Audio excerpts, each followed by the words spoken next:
Just 6 months into Adam Silver's tenure as NBA commissioner, he had to manage the crisis caused by Clippers owner Donald Sterling.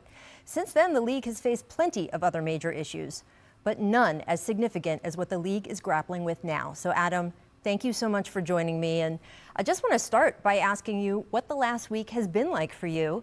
We know that 7 different NBA players have tested positive for coronavirus, including Kevin Durant. What has this last week been? Well, thanks, Rachel. First of all, I appreciate the fact that you're working and that you're doing this show and that your producers and technicians are working essentially in an empty studio in New York City.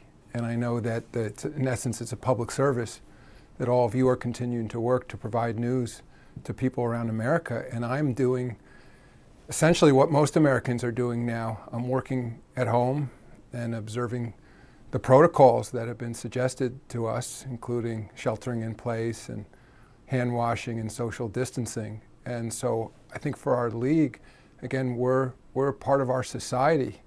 And so as sort of anxiety levels increased around us and government at all levels spent more time focusing on these issues, we responded. At the same time, I think there's a unique role that we can play in society, a position that sports has often played. I mean, we're part of the psyche of our country, the world for that matter, and I recognize that when we went off the air last Wednesday night, it was a larger decision than just the NBA. I think it got a lot of people's attention, and I think for those people, and maybe young people in particular, who are a large part of our audience, who frankly weren't taking all that seriously, the recommendations in terms of what the appropriate protocols, they're like, wow, the NBA's off, something is going on here. But since then, I'd say we've been working through these issues in the same way I'm sure you all are and other Americans are.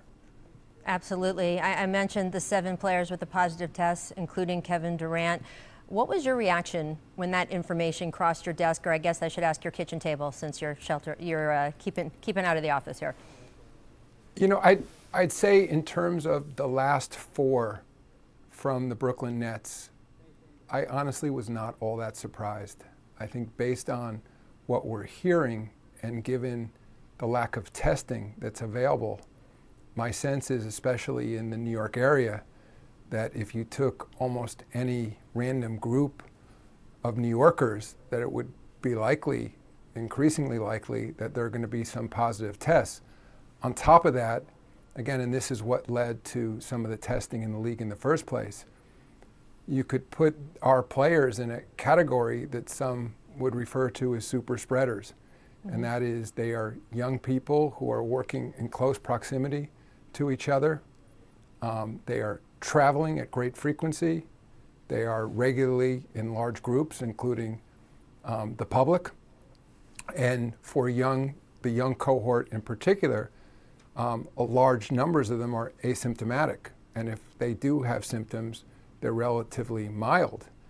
And so what's happening with that group is that until really, I think, the government at all levels started to clamp down, I think because it wasn't affecting them so much personally, they might not have understood sort of the magnitude of the crisis in our country. And some of the direct conversations I've had with our players, and I know it cuts both ways. When Donovan Mitchell, people see him on social media, or he's done public service announcements for us, reminding people of the protocol.